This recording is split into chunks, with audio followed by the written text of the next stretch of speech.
Chapter 1. Haworth.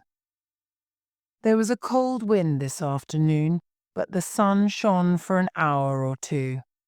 I walked out on the moors behind the house. The sheep were hiding from the wind under the stone walls, and there were grey clouds over the hills to the west. It is only November, but I could smell snow in the air. It will be a cold winter this year of 1855. My name is Patrick Bronte, and I am 78 years old. I am the rector of the village of Haworth. Haworth is a village of small grey stone houses on the side of a hill in the north of England, and I live in a house at the top of the hill, next to the church and the graveyard. I walked through the graveyard to the church this afternoon. All my family except Anne are buried there. The wind had blown some dead leaves through the door into the church, and I watched them dancing in the sunlight near the grave. Soon I shall be in that grave with my wife and children, under the cold grey stone and dancing leaves. It is dark outside now, and it is very quiet in this house. Charlotte's husband, Mr. Nichols, is reading in his room, and our servant is cooking in the kitchen. Only the three of us live here now. It is very quiet. I can hear the sounds of the wood burning in the fire and the big clock on the stairs. There is another sound too, the sound of the wind outside. The wind has many voices. It sings and laughs and shouts to itself all night long. Last night it cried like a little child, and I got out of bed and went to the window to listen. There was no child, of course, only the wind and the gravestones, cold in the pale moonlight. But I decided then that I would write the story of my children today, before it is too late. Charlotte's friend, Mrs. Gaskell, is writing a book about her, and perhaps she will want to read my story. It is a fine story. It began in April 1820 when we came to Haworth for the first time. There was a strong wind blowing that day too, out of a dark, cloudy sky. We could see snow on the moors. The road to Haworth goes up a hill, and there was ice on the stones of the road. Maria, my wife, was afraid to ride up the hill in the carts. "We'll walk, children," she said. "If one of those horses falls down, there'll be a terrible accident. Come on, let's go and see our new house." She was a small woman, my wife, and not very strong, but she carried the baby, Anne, up the hill in her arms. I carried Emily. She was 1.5 years old then. The others walked. My 2-year-old son, Patrick Branwell, walked with me, and Charlotte, who was nearly 4, walked with her mother. The 2 oldest children, Elizabeth and Maria, ran on in front. They were very excited and laughed and talked all the way. The people of Haworth came out to watch us. Some of them helped, but most of them just stood in their doorways and watched. They are very poor people in this village. I was their new rector. We had 7 carts to carry our furniture up that icy hill, but it was hard work for the horses. When we reached our house, the wind was blowing hard in our faces. My wife hurried inside and began to light fires. "Do you like it, my dear?" I asked her that night, when the children were in bed. She looked pale and tired. I thought it was because of the long journey and the children. Perhaps it was. She held out her hands to the fire and said, "Of course, Patrick. It's a fine house. I do hope it will be a good home for you and the children." I was a little surprised by that. And for you, Maria, I said, don't forget yourself. You are the most important person in the world to me. She smiled then, a lovely smile. Thank you, Patrick, she said. She was a very small woman, and she was often tired because of the children. But when she smiled at me like that, I thought she was the most beautiful woman in England. A year and a half later, she was dead. She did not die quickly. She was in bed for 7 long months, in awful pain. The doctor came often, and her sister Elizabeth came too to help. The children were ill as well. It was a terrible time. My wife Maria died in September 1821. She was 38. It was my job to bury her in the church. Our 6 young children stood and watched quietly. Afterwards, we went back to the house. I called them into this room and spoke to them. I said, "You must not cry too much, my dears. Your mother is with God now. She is happy. One day you will all die, and if you are good, you will go to God too." "But why?" Maria asked. "Why did she die now, Father? We need her." "This world is a hard place, children, and we cannot understand everything that God does. But God loves us, never forget that. Your mother loved you, and perhaps she can see you now. We must all try to work hard, learn as much as possible, and be kind to each other. Will you do that?" "Yes, Father." They all looked so sad, I remember, and they listened so carefully. Little Emily said, "Who will be our mother now?" "Maria is the oldest, so she will help me. You must all listen to her and do what she says. And your Aunt Elizabeth is here too. Perhaps she will stay for a while." Elizabeth did stay. She was older than my wife, and she wasn't married. We called her Aunt Branwell. She came from Penzance in Cornwall, a warm, sunny place by the sea in the southwest of England. It is often cold on the moors behind Haworth, and the winds blow all winter. Aunt Branwell hated Haworth, but she stayed here all her life to help me with her sister's children. She was a good, kind woman. I was very proud of my little Maria.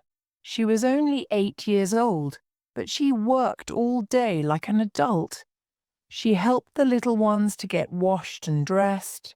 She helped them to play and draw and read.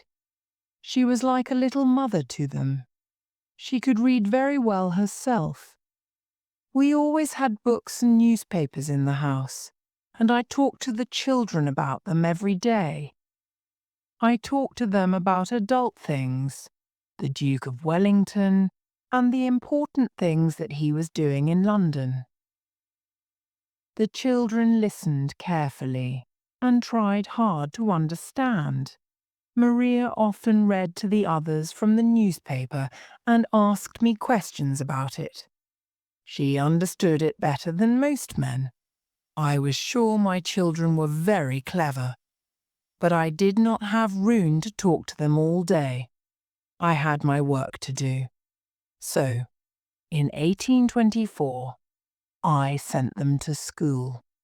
Chapter 2. Cowan Bridge School. I was born in a small house in Ireland. There were only 2 rooms in our house, and I had 9 brothers and sisters. My parents were very poor. We had no money and only a small farm. But we did have a church near us, and that church had a school. That school gave me my one chance of success. I worked very hard there, and when I was 16 I became a teacher. Then I went to St. John's College, Cambridge, to study some more. I became a curate.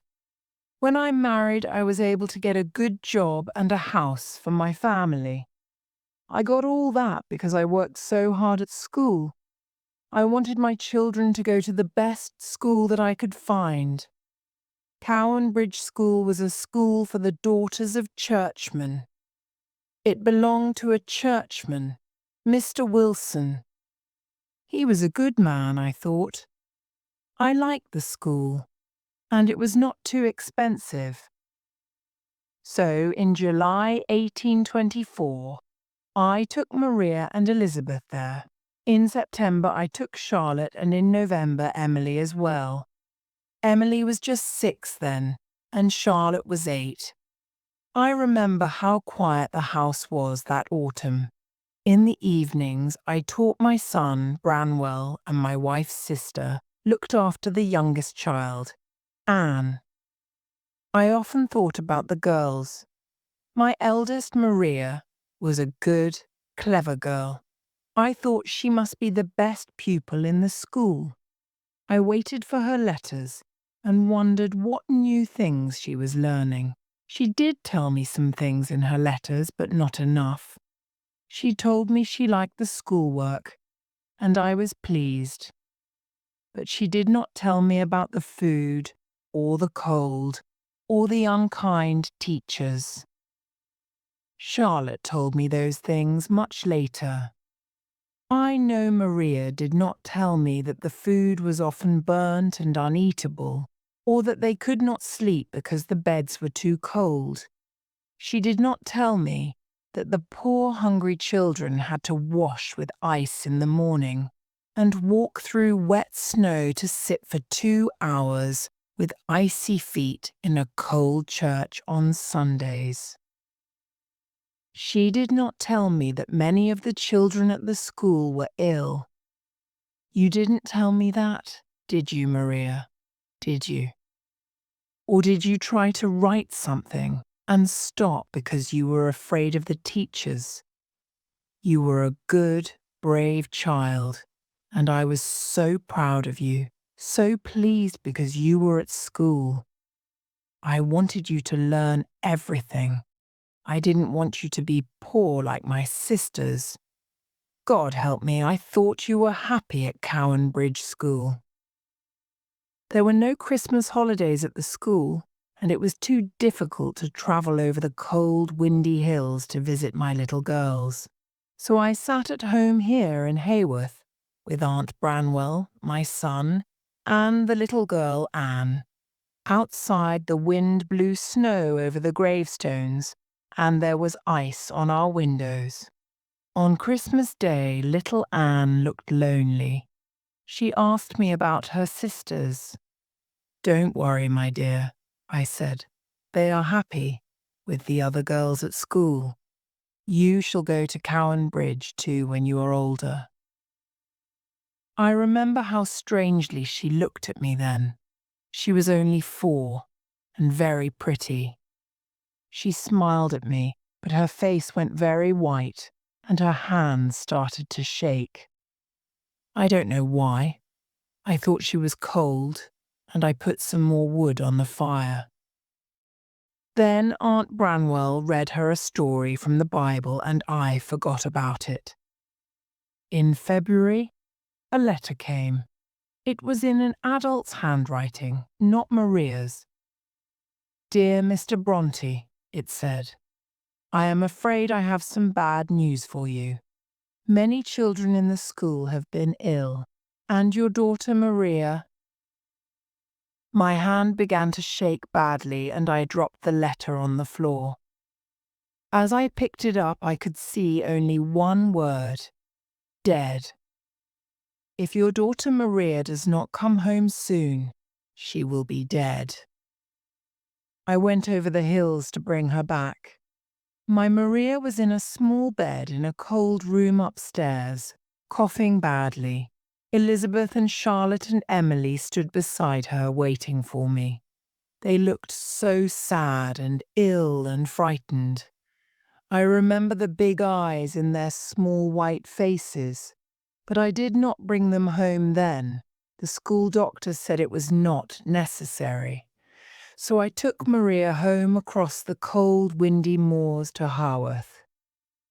I sat beside her in the coach and held her hand all the way.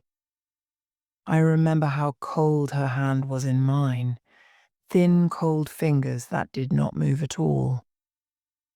It was too late to save her. She lay in bed upstairs for nearly 3 months, but she was too ill to eat. Her poor face was white, I remember, and it seemed thin and small like a dead child's. Only her eyes looked alive, big dark eyes in a thin white face. "Don't cry, father," she said to me once. "I shall be with mother soon, you know, and with God." I buried Maria beside her mother, and a month later I buried Elizabeth there too. She became ill at school, and a woman from the school brought her home. I brought Charlotte and Emily home 2 weeks later. They were here when Elizabeth died. Her body lay all night in a wooden box on the table, and her little sisters and brother kissed her before she was buried. I had wanted so much for these 2 girls, and now I had nothing. I stood in the church and looked at the summer flowers I had put on their grave. I remembered how my wife had held the girls in her arms, and how she had smiled at me when we looked at them. "They have come back to you now, Maria," I said. "I am sorry. I am so sorry, my love." Chapter 3. The little Hooks. I had 4 children now, Charlotte, Branwell, Emily and Anne. I did not send them to school again for many years. God's ways are hard to understand, I thought. Perhaps God was not pleased with me. Perhaps he wanted Maria and Elizabeth for himself. I decided to keep the others at home. Aunt Branwell could teach them, and I could help when I had time. They were clever children, quick at learning. They loved to write and draw and paint, and they talked all day long, and thank God they were not ill. In the afternoons, my servant Tabby took them for long walks on the moors behind the house. They walked for miles on the hilltops in the strong, clean wind, alone with the birds and the sheep. I think it was good for them. They grew stronger, and there was a bright light in their eyes. I was not the only sad father in Haworth. Many, many children died, and I had to bury them all. The water in Haworth was bad.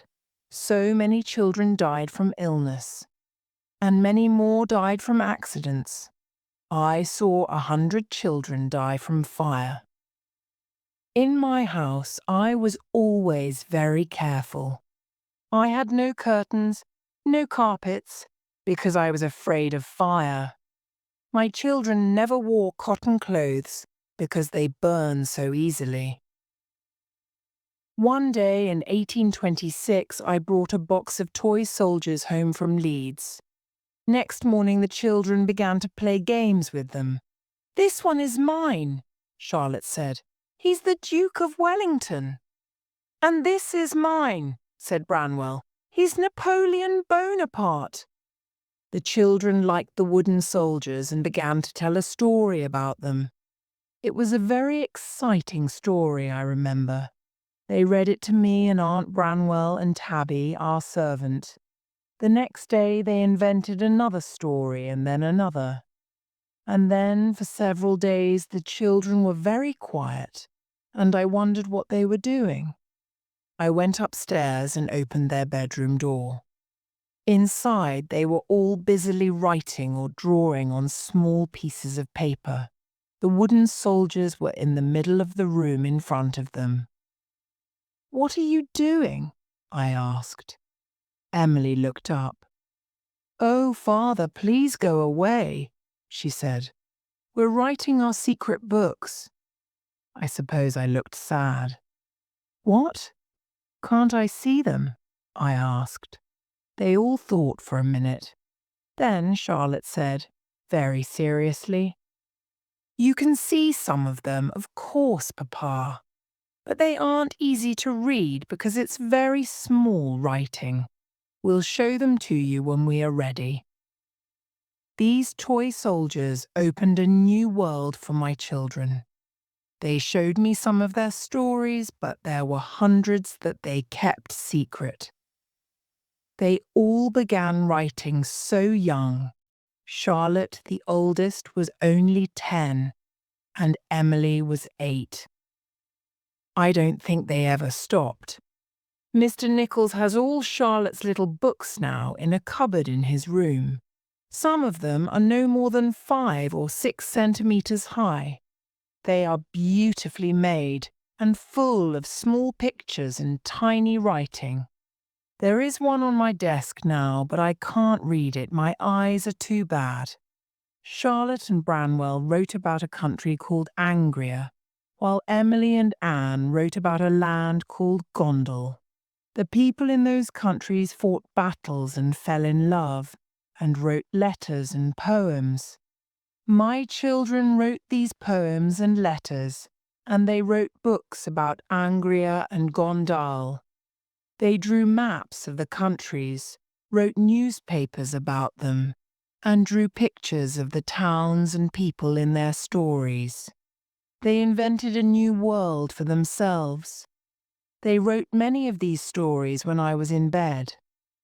I used to read to the family and pray with them in the evening, and then I usually went to bed at 9 o'clock. One night I remember I woke up and came down again at 10.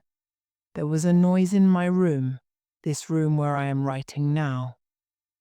I opened the door and saw Charlotte and Branwell with a candle, looking at a picture on my wall. "What are you doing here?" I asked. "We're looking at the picture, Papa," Branwell said. "It's the Duke of Zamorna and the Duke of Northumberland fighting in Glasstown." I looked at the picture. It's here now behind me. It's a picture of a story in the Bible with a town, mountains, and hundreds of people in it. "What do you mean?" I asked. "It's one of our stories, Papa," Charlotte said. "We have to come in here to look at the picture. Then we invent what happens."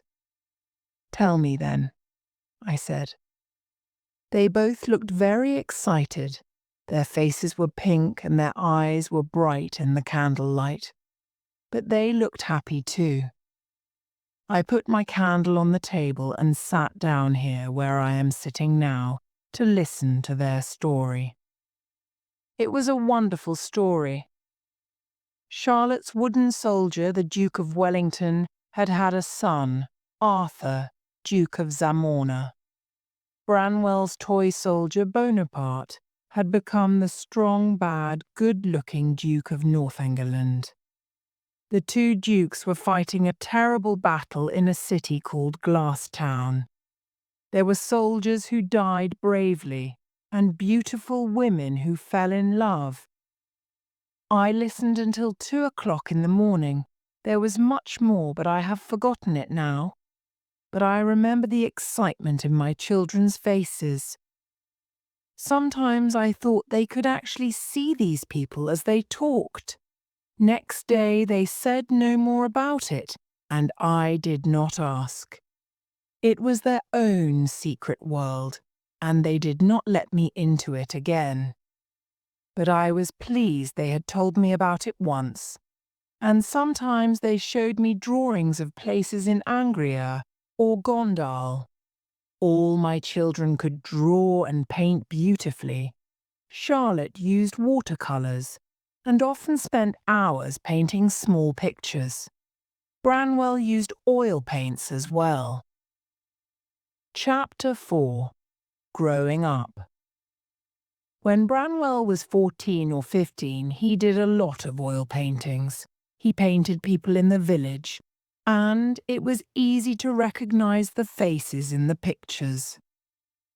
Later, he did a fine painting of his 3 sisters. I was very proud of him. We all decided he would become a famous artist. Charlotte went to school again when she was 15. It was a much better school, Miss Wooler's school at Roe Head. I don't think Charlotte liked school, but she wanted to be a teacher, a governess, so she worked hard. I taught Branwell at home, and Aunt Branwell taught Emily and Anne. The girls and Branwell were learning to play the piano, and Branwell played the music in church. Emily and Anne had dogs, and they used to take them for walks on the moors.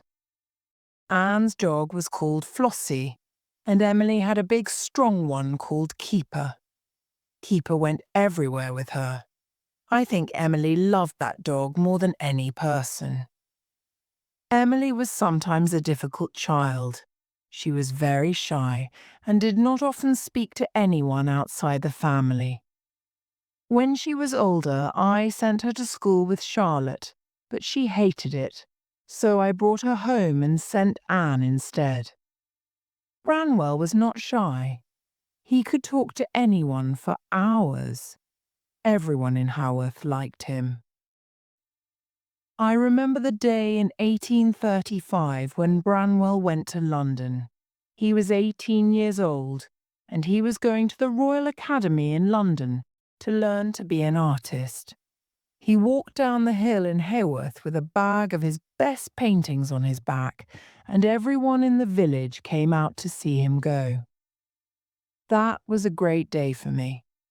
Something terrible happened in London, but I don't know what it was. Branwell came back 2 weeks later, his face white, his clothes dirty. I don't know where he went or what happened in London. He refused to tell me. He just sat upstairs alone in his room for hours. Later, I paid for a room in Bradford for him to work in. He could paint pictures of famous people there, I thought. It was easy work for him. But he couldn't do it. He spent all my money and came home again after a while. This was a sad time for me.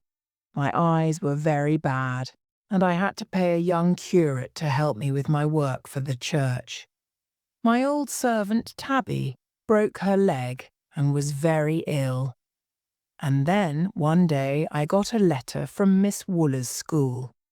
My curate read it to me. "Dear Mr. Bronte," the letter said, "I am afraid that your daughter Anne is very ill and I don't think I ever moved so fast in all my life." 6 hours later, I was at Roe Head. The next day, Anne and Charlotte were home. Anne was still alive, thank God. A month later, she was well again. Thank God. All my children were safe at home. I was happy to have them here. They were so clever and kind, and they loved each other so much. But I was an old man with bad eyes, and Aunt Branwell and I had very little money. My children had to find work somewhere in order to live. But what sort of work could they do? Chapter 5. Looking for work, I do not remember everything they did. Charlotte and Anne worked as governesses for some months, teaching rich children in big houses, and Branwell got a job like that too for a while. But they didn't like their work. At home, my children were full of talk and laughter, but away from home they were shy, quiet, unhappy. They wrote a lot of letters in their search for work, sometimes to famous people. Branwell wanted to be a writer, so he wrote to writers, but not many of them wrote back. He began to look pale and sad in those days, and he was often in the village pub, drinking and talking to the people there. Then he got a job selling tickets on the railways and left home. The girls had an idea. I remember the day when they told me about it. Charlotte and Anne were at home on holiday, and we were all in the sitting room after dinner one evening. Anne was playing the piano and singing quietly to herself. She was the prettiest of the three girls, I suppose. She had long, wavy brown hair and a gentle, kind face. Emily sat on the floor beside her, stroking the ears of her dog, Keeper. Charlotte sat opposite me on the sofa, like a little child with a serious, thoughtful face. She was the smallest. Her feet were no bigger than my hands. She looked at me carefully. "Papa," she said, "we want to start a school." "Really, my dear? Where?" "Here." "But Charlotte, my dear, we have no room. This house is full already." "Oh, but we could change the house, Papa. We could build a schoolroom." "Well, yes, I suppose so," I said. "But, why do you want to do this? Isn't it better to work as governesses in some big, fine house?" "Oh, no, Papa." All three girls spoke at once. Anne had stopped playing, and Emily looked very angry and frightening. I could see they had thought hard about this. Charlotte said, "The life of a governess is terrible, Papa. A governess has no time of her own, no friends, no one to talk to, and if she gets angry with the children, they just run to their mother. I couldn't possibly be a governess all my life." "It's true, Papa," Anne said. "It's an awful life. We're so lonely away from each other. Why can't we have a school and all live here? Then we can take care of you and Aunt Branwell when you get old." I looked at Emily. Her eyes were shining. I could see that the idea was important to her too. "But why will people send their children here?" I asked. "Haworth is not a big town or a beautiful place. How will you find children to teach?" "We have thought of that too, Papa," Charlotte said. "We must learn more and become better teachers. I have spoken to Aunt Branwell and she will give us the money if you agree. Emily and I want to go to Belgium to learn French. If we can speak French well, then parents will send their children to us to learn that." "Emily will go?" I said. I looked at her. Emily had only been away from home twice, and each time she had been very unhappy. But now she looked excited. "Yes, Papa," she said. "I will go. Charlotte is right. We must do something, and this will help us to stay together. And Anne, I will stay as a governess with the Robinson family," Anne said sadly. "There's not enough money for us all to go, and the Robinsons are not so very bad." It was always like that. Anne was a gentle girl. She did not fight as hard as the others. Perhaps her life was easier because of that. I don't know, but I thought it was a wonderful idea. I wrote to Belgium and found them places in a school in Brussels, which was owned by a Monsieur Hager. I agreed to take the girls there, and for a month I wrote down French words in a little pocketbook to help me on the journey.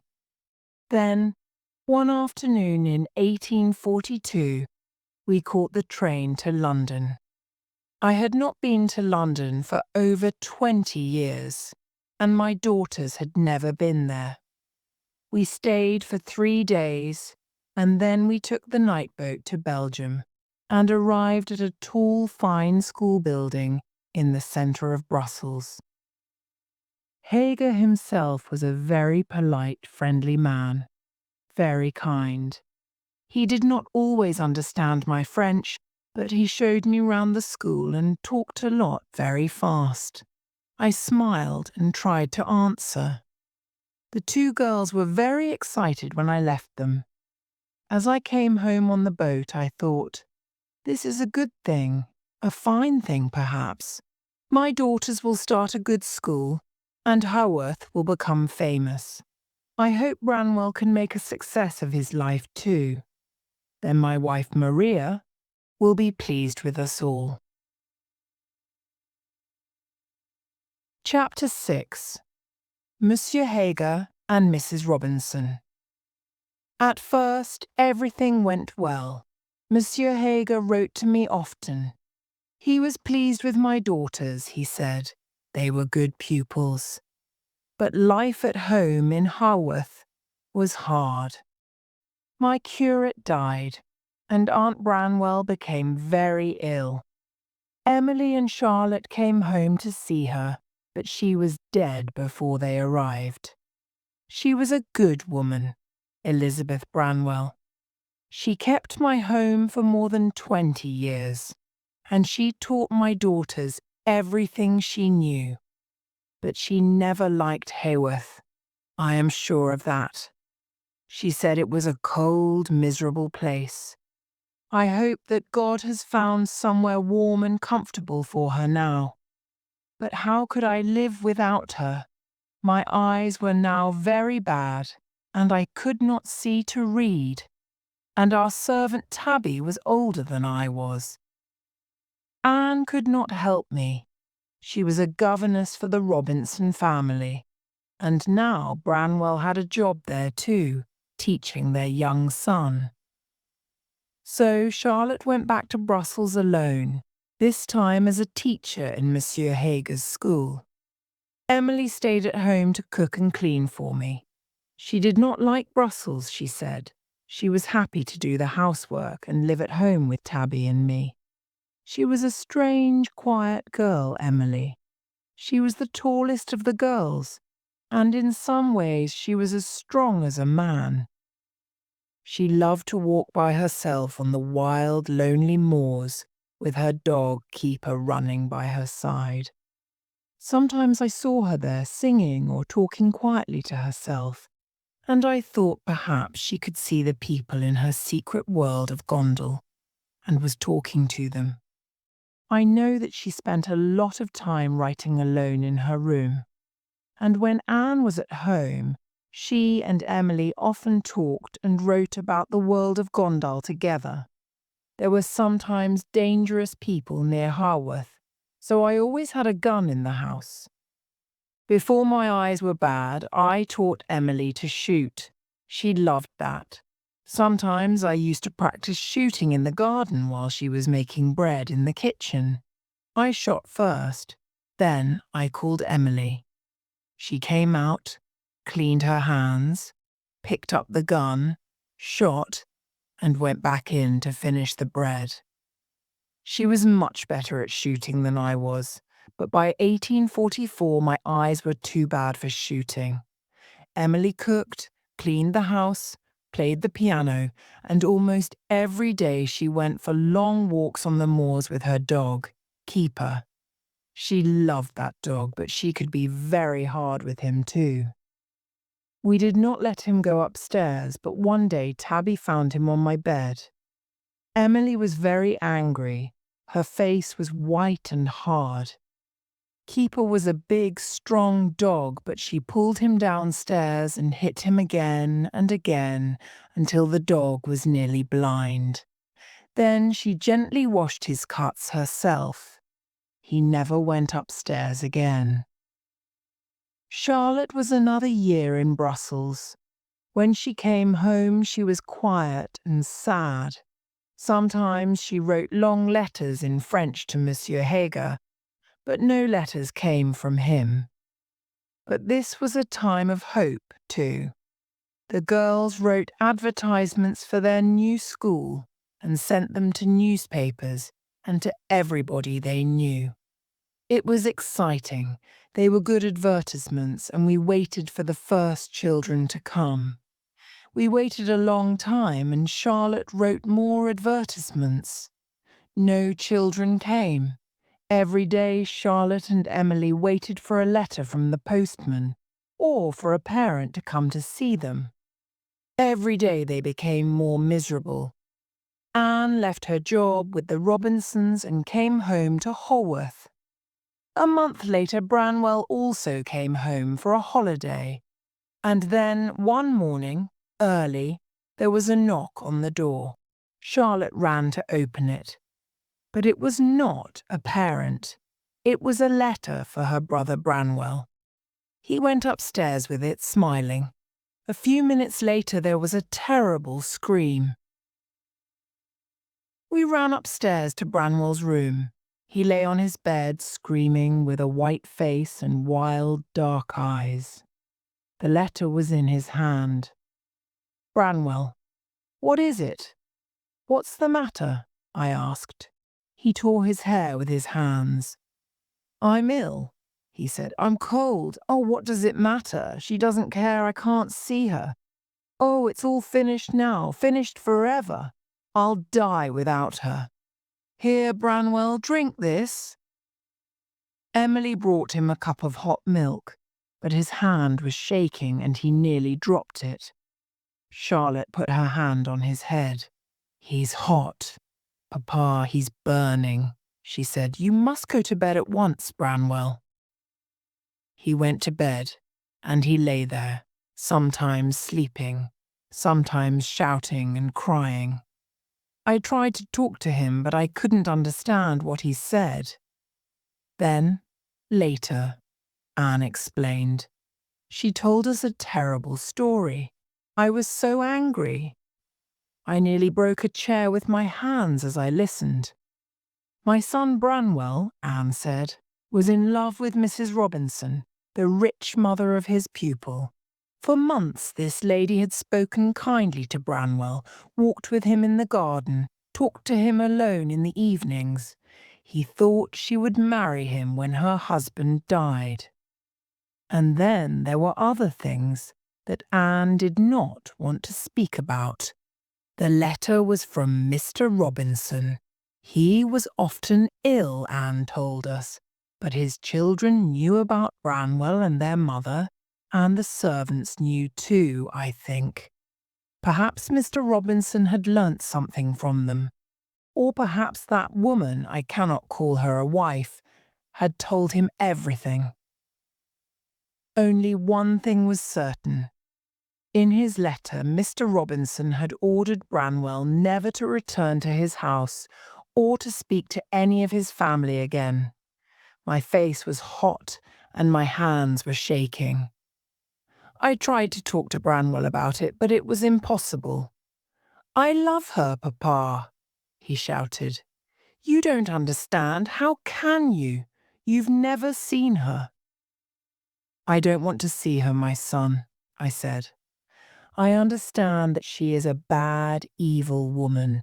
I hope that God will punish her and—" "Don't say that, Papa," he screamed. "You are talking about the woman I love. She will call me back. I will see her again." "I hope you never see her again, my son," I said. "You must forget her. Branwell, listen to me." But he did not listen. He ran out of the house. He did not come back until the evening, and then he was drunk. He did not listen that day, or the next day, or any day.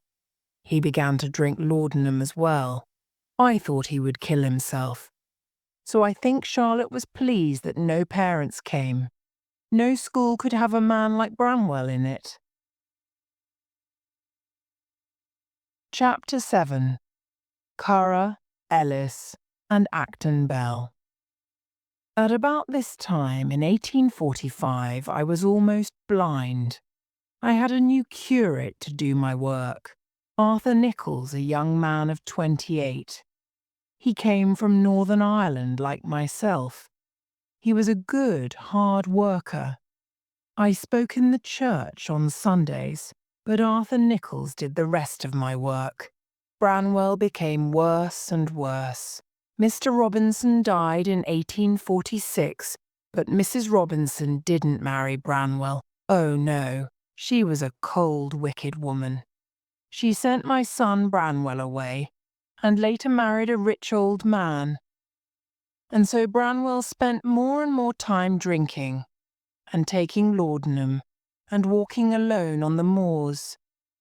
When you are blind, you listen to things very carefully. I used to sit alone in my room and listen to the sounds of the wind outside the house. The wind talks and whispers and sings. It has many voices. I listened to the sounds of the clock on the stairs and the wood in the fire and the footsteps and voices of the girls walking round the house. They talked a lot to each other, and sometimes I could hear what they said, even when they were in another room. Anne had had a poem published in a magazine, and one day I heard a conversation between Charlotte and Emily. Charlotte had found something that Emily had written, and was talking to her about it. "But they're wonderful, Emily," Charlotte said. "They're much better than mine or Anne's." "They're not for people to read," Emily said. "They're part of the Gondal story. Nobody would understand them, except me and Anne." I realized that they were talking about some poems of Emily's. I knew that Emily and Anne wrote a lot about the country of Gondal, but I didn't know much about it. Emily kept all her papers locked in her desk. Charlotte was arguing with her. "Emily, listen to me. These are fine poems. I think we should put some of them in a book, together with mine and Anne's, and try to publish it. People should read them." "No," Emily shouted. Then her dog Keeper began to bark, and I didn't hear any more, but I think they talked about this again several times. I often heard voices arguing, and usually they never argued about their writing. I wanted to tell them not to do it. I had published several small books myself, but I always lost money. I had to pay the publisher to print the books, and not many people bought them. It's an easy way to lose money. But I was too ill, so I said nothing. I learnt, many years later, that they paid over £30 to have a book of poems printed, and that it sold 2 copies. I am not surprised that they didn't tell me about it. We had very little money in our house. I began to feel that there was something wrong with my head, as well as my eyes. Several times the postman brought an old packet to our house, which was addressed to a man called Currer Bell. I told him that no Currer Bell lived in Haworth, and sent him away. But then, a month or 2 later, he came back again, with the same old packet. In the summer of 1846, Charlotte took me to see an eye doctor in Manchester. We stayed in rooms in the town. The doctor decided to operate on my eyes, and the next morning we got up early. I was afraid. Could I hold my head still while the doctor cut into my eyes with a knife? Perhaps the pain would be too terrible. Perhaps I would move or stand up or... Charlotte held my hand. As we left our rooms, we met a postman. "Good morning, miss," he said. "There's a packet here for Currer Bell." "Oh, thank you." Charlotte sounded sad, but she took the packet and put it in her room. She did not open it. Then we walked to the eye doctor's. The pain was terrible, but it was over in 15 minutes, and I didn't move. Afterwards, I had to lie on a bed in a dark room. We couldn't go home for a month. A nurse came sometimes, but Charlotte stayed with me all day. I asked her once about the packet. She said, "Oh, it's for a friend of mine, Papa. It had a letter for me in it. I have posted it away again now." I didn't understand, but I didn't ask again. I lay quietly on my bed most of the day, and Charlotte sat in the next room writing. She wrote very fast for many hours and never put her pen down once. She seemed quiet but strangely happy. I was happy too. The doctor had helped. I could see again. It was wonderful. The colours, the shapes of everything were beautiful. When we came back to Haworth, I could see everything clearly at last. Our home, the church, the graveyard, the moors, the faces of my Emily and Anne. And Branwell. Branwell's face looked terrible. White, thin, with big dark eyes and untidy hair. His clothes were dirty, he smelt, his hands shook. All the time he was either shouting or crying.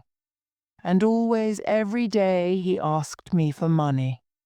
I let him sleep in my room at night, and he kept me awake for hours talking about Mrs. Robinson. I remembered his paintings, his stories, his happy childish laughter. My fine, clever son had become a drunken animal. The winter of 1846 was terribly cold. The wind blew snow around the house and over the gravestones. A lot of children died in the village. Anne was ill. Branwell was worse. We lit fires in all the rooms, but there was ice inside the windows in the mornings. I spent most of my time with Branwell, so I didn't think very much about the girls. And then, one afternoon, Charlotte came into my room. I was sitting here, in this same chair, beside the fire. She had a book in her hand, and that strange, happy look on her face. "Papa," she said, "I've been writing a book." I smiled. "Have you, my dear?" I thought she had written another little book about Angria. "Yes, and I want you to read it." "Oh, I am afraid it will hurt my eyes too much." My eyes were much better, but the tiny writing in the Angria books was too small for me. "Oh no," she said. "It's not in my handwriting. It is printed." She held out the book in her hand. "My dear, think how much it will cost. You will almost certainly lose money because no one will buy it. No one knows your name." "I don't think so, Father. I didn't pay to get it printed, you know. The publishers paid me. Listen to what people say about it in these magazines." She sat down and read to me from some of the most famous magazines in England. There were long articles in them about a book called Jane Eyre by Currer Bell. They were kind articles. Most of the magazine writers liked the book. "This Currer Bell, then?" I asked. "Is it you?" Charlotte laughed. "Yes, Papa. It's a man's name with the same first letters. C.B. Charlotte Bronte, Currer Bell." She gave me the book and went out. I began to read. I think I read for 2 hours, but it seemed like 10 minutes. It was a wonderful, beautiful book. The story of a little girl called Jane Eyre. Her parents are dead, so she lives with an unkind aunt and her children. Then Jane goes away to a school called Lowood. This school is a terrible place, and it is very like the school at Cowan Bridge. Jane Eyre's best friend, Helen Burns, falls ill at the school and dies. This Helen is just like my own little Maria. When I read about her death, my eyes filled with tears. But it was a beautiful book, too. I did not want to put it down. At 5 o'clock, I got up and went into the sitting room. My 3 daughters sat there waiting for me. Their eyes were very bright. I still had tears in my eyes, but I had a big smile on my face, too. I held up Jane Eyre in my hand and said, "Girls, do you know Charlotte has written a book? And it is more than good, you know. It is very, very fine indeed." Chapter 8. The best days and the worst days Emily and Anne did know, of course. They had known about Charlotte's book for a long time. Jane Eyre was not the first book that Charlotte had sent to a publisher. Over a year ago she had written another book, The Professor, and sent it to one publisher after another. Each publisher had sent it back in a packet addressed to Currer Bell, and then Charlotte had sent it in the same old packet to another publisher, and then another, and got it back again. "Why didn't you change the paper on the packet, my dear?" I asked. Charlotte smiled. "I didn't think of it, Papa. The worst day was when we were in Manchester going to the eye doctor. Do you remember? The packet came back then. That was the day before I started writing Jane Eyre." "Do you mean that you started writing Jane Eyre while I was lying in that dark room in Manchester?" "That's right, Papa. But that's only 6 months ago, and here is the book in my hand." "Yes, Papa. The book was printed a month after I sent it to the publisher." "My dear, they decided very quickly that they liked it then." "I think they did, Papa. After all, it is a good book, isn't it?" She smiled at me. I don't think I have ever seen her so happy.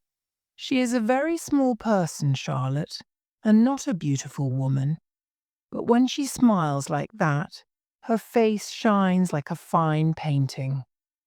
My wife, Maria, used to look like that sometimes when I first met her. I took her hand in mine. "It is a very good book, my dear. I cannot tell you how proud I am." She touched my hand. "Thank you, Papa. But you must not be proud of me alone, you know. Anne and Emily—" "Oh no, Charlotte, please," Emily said. But Charlotte did not stop. "Anne and Emily have written books too, books just as good as mine, and their books will soon be published as well. Let me introduce you, Papa. These young ladies are not your daughters. They are Acton Bell and Ellis Bell, brothers of the famous writer Currer Bell." Emily's face was bright red, but Anne and Charlotte started laughing. I was very surprised. "All three of you," I said. But why do you use these strange names?" "Because people are stupid, Papa," Anne said. "No one thinks women can write good books, so we have used men's names instead. And now they say that Currer Bell is a writer who understands women very well." She laughed again. My dears, my dears." I held out my hands to them and kissed each of them in turn. I don't know what to say. I am so pleased for you all. You have made your old Papa happy today. Something in Emily's face stopped me. "Emily, you will let me read your book, won't you?" She thought for a moment. "Yes, Papa. Of course. But it's very different from Charlotte's. I'm not sure you'll like it." "You yourself are very different from Charlotte, my dear, but I love you both. You must show me the book as soon as it comes. And you too, Anne." I read both their books that winter. They were very different. Anne's book, Agnes Grey, was the story of an unhappy governess. As I read it, I was sad to think how miserable Anne had been, in a big house away from home where no one understood her. It was a good book, but it was harder to read than Jane Eyre. Emily's book was called Wuthering Heights. It was a terrible, frightening, wonderful story. There is love in it, and hate, and fear, and a man called Heathcliff, who is strong and cruel like the devil himself. I read it late one night when the wind was screaming round the house, blowing snow against all the windows, and sometimes I was afraid. When I got up to go to bed, I saw Emily sitting quietly by the fire. She was stroking her big dog, Keeper, with one hand and drawing a picture with the other. She looked like a quiet, gentle young woman, I thought. Tall, pretty, and also there was something different about her. Something very strange and very strong. There was something in her that was stronger than any of her sisters, even Charlotte. Something stronger than even me, or her brother Branwell. Much stronger than Branwell. All that year Branwell was very ill. He spent more and more time drinking. He slept most of the day and was awake half of the night. His face was white, his hands shook when he tried to write. His sisters didn't tell him about their books or show him the new ones that they were writing. They were afraid that he would be unhappy about their success because he had wanted to be a writer himself. He made life hard for all of us. In September 1848, he became very ill. He coughed all day and all night. He began to talk of death and asked us to pray with him. While we stood together praying, he began to cough again. He fell to the ground. Emily and I put our arms round him, but he couldn't get up. There was blood on his mouth and on Emily's dress. When he stopped coughing, it was because he had stopped breathing. My only son was dead. We buried him in the church beside his mother and little sisters. It was a cold, rainy afternoon. There were dead, wet leaves in the graveyard, and the wind blew rain into our faces. I came back into the house soon afterwards, but Emily walked for an hour or two in the rain with her dog, Keeper. When she came back into the house, her dress was wet through. Several days later, Emily became ill. Her face was hot. She couldn't eat. She kept moving round the house. It was difficult for her to breathe, and it took her a long time to climb the stairs. Charlotte felt her heart. It was beating 115 times a minute. "Let me call a doctor, Emily," Charlotte said, but Emily refused. "If he comes, I won't talk to him." "Then go to bed and rest, please. I can light a fire in your room, and bring you milk, and read to you if you like. You need rest, sister." "I do not," said Emily slowly. She had to breathe hard between each word, and her face was as white as Branwell's had been. "My body doesn't matter now. I don't care about it.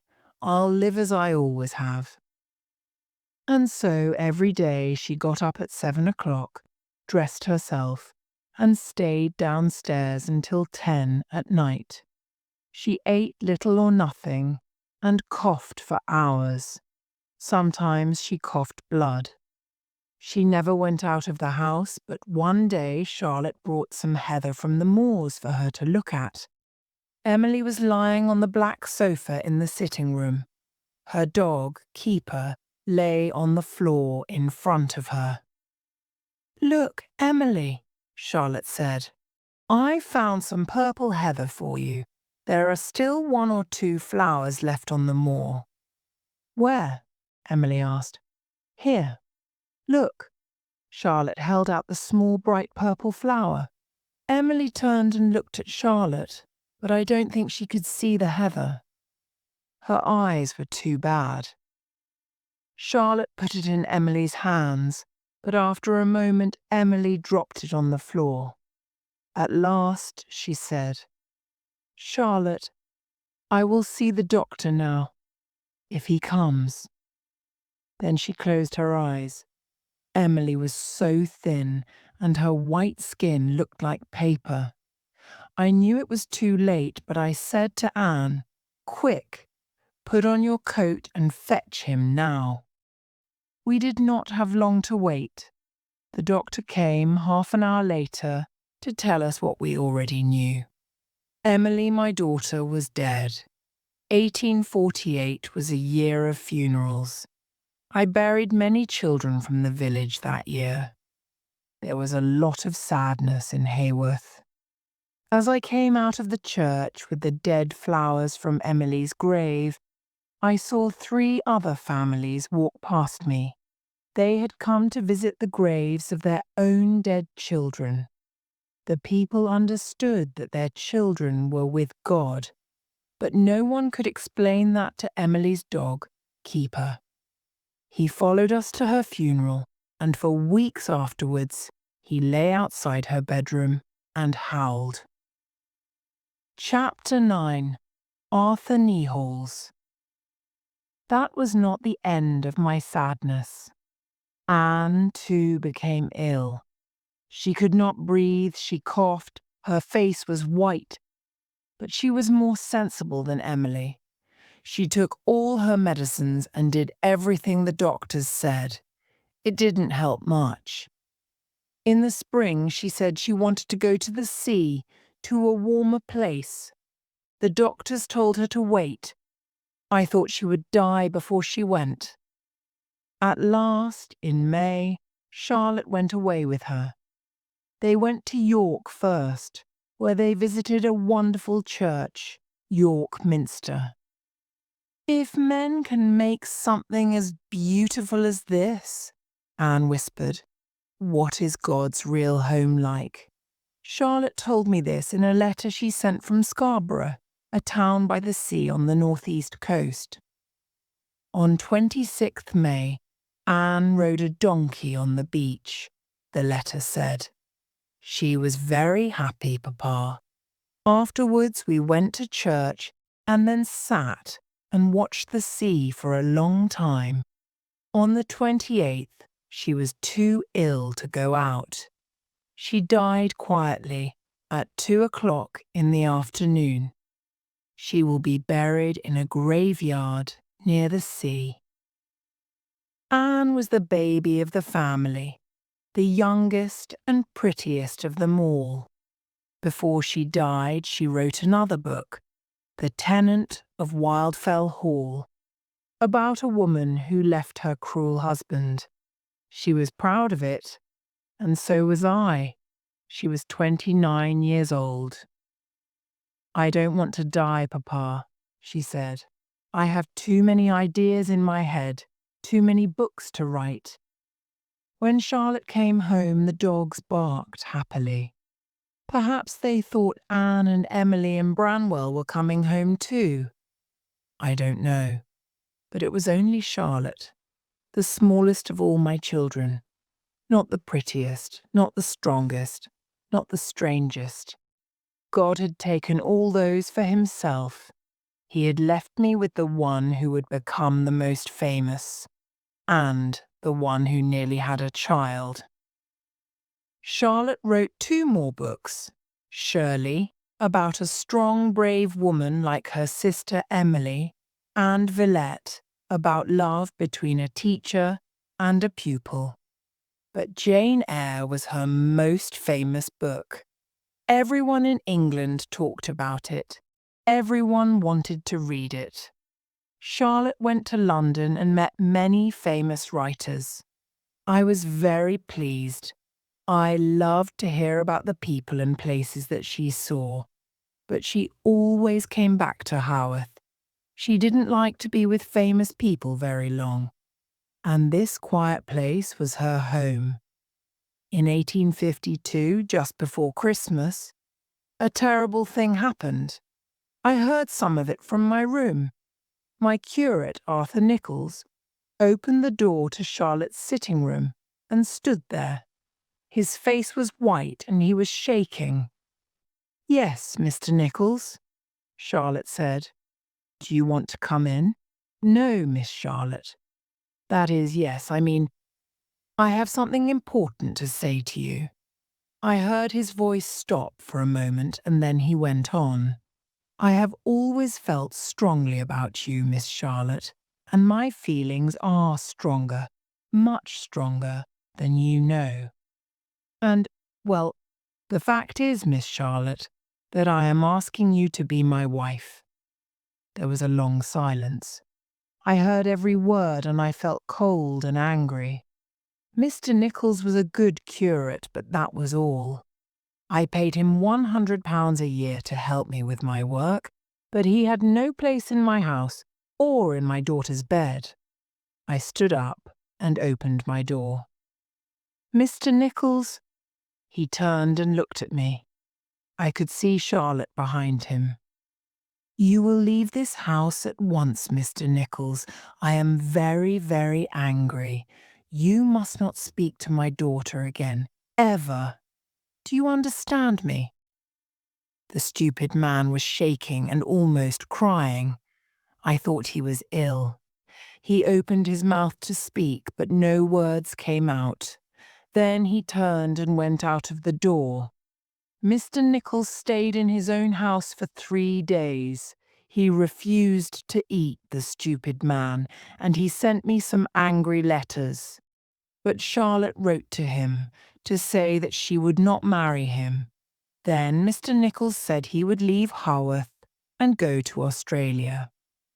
On his last day in church, he had to give people bread to eat. But when he held out the bread to Charlotte, he could not do it because he was shaking and crying so much. Afterwards, the people of Haworth gave him a gold watch. He cried about that too. I thought it was all finished, but I was wrong. I think he wrote to Charlotte, and she wrote back. In April of 1854, he came back to Haworth. Charlotte brought him into my room. I looked at him, but I said nothing. I was not pleased. "Papa," Charlotte said, "Mr. Nichols and I have something to say to you." I did not like that. "Mr. Nichols and I." It did not sound good to me. "I am busy," I said. "I have a lot of work." Charlotte smiled.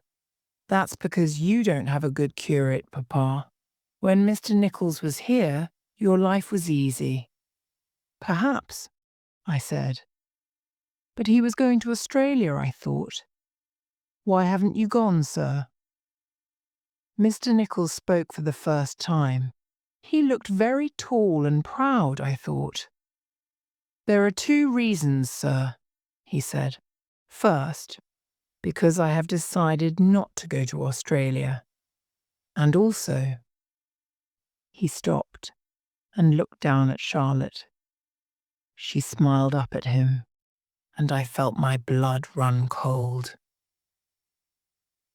"And also, because your daughter Charlotte and I would like to be married, we have come to ask you to agree." I don't remember what I said next.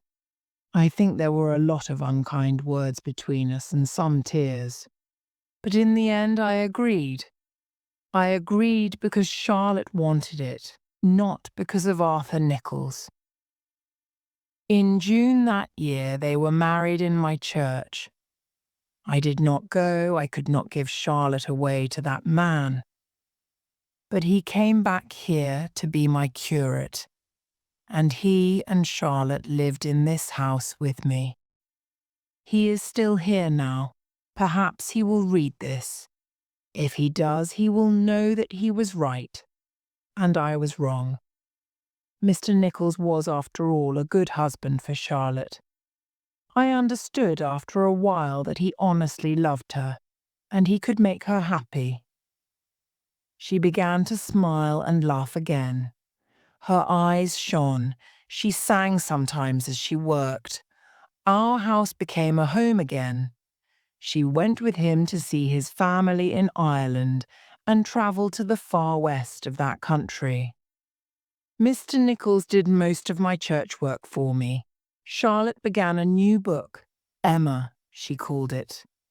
And one day in December 1854, she came into my room, smiling.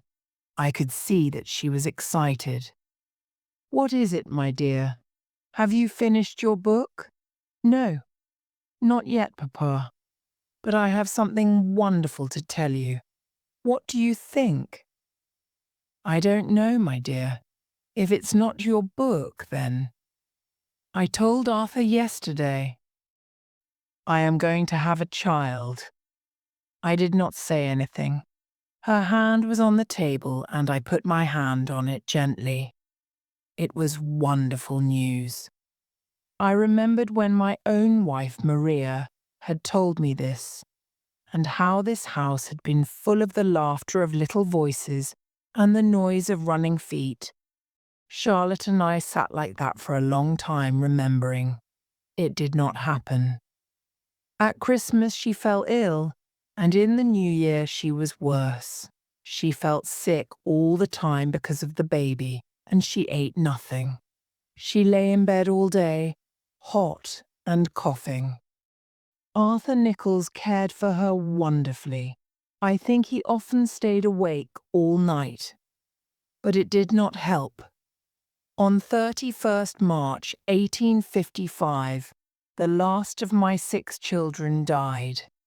It was early in the morning. Arthur Nichols was sitting by her bed and I was standing by the door. She was asleep with her hand in his. Her face was very thin and pale. She opened her eyes and saw him. Then she coughed, and I saw fear in her face. "Oh God," she whispered, "I am not going to die, am I? Please don't take me away from Arthur now. We have been so happy." Those were the last words she ever said. A little while later, I walked slowly out of the house. As I went into the graveyard, the church bell began to ring. It was ringing to tell Haworth and all the world that Charlotte Bronte was dead. Chapter 10. Maria. And so now I have written it. It is 3 o'clock in the morning. The house is very quiet and the wind has stopped. I can hear the sound of the wood burning in the fire and the clock on the stairs. Somewhere upstairs, Arthur Nichols is sleeping quietly. I know that Charlotte's friend, Mrs. Gaskell, has nearly finished her book about Charlotte. Perhaps I will show her what I have written. Perhaps, but I don't think so. I wrote to her before and answered her questions, and that is enough. She is a writer. She can write her own book. I will keep this book in my desk for myself, and perhaps for Arthur Nichols. There is no need for other people to read it. My daughter Charlotte is famous already, and when Mrs. Gaskell has, I wish my wife Maria could read Charlotte's books, and Emily's, and Anne's. Perhaps she can. We had some fine children, didn't we, Maria? I wonder if she can hear me. It is a fine night, now that the wind has stopped. There is a bright moon and the sky is full of stars. I think I will go outside and walk through the graveyard to the church and talk to Maria there.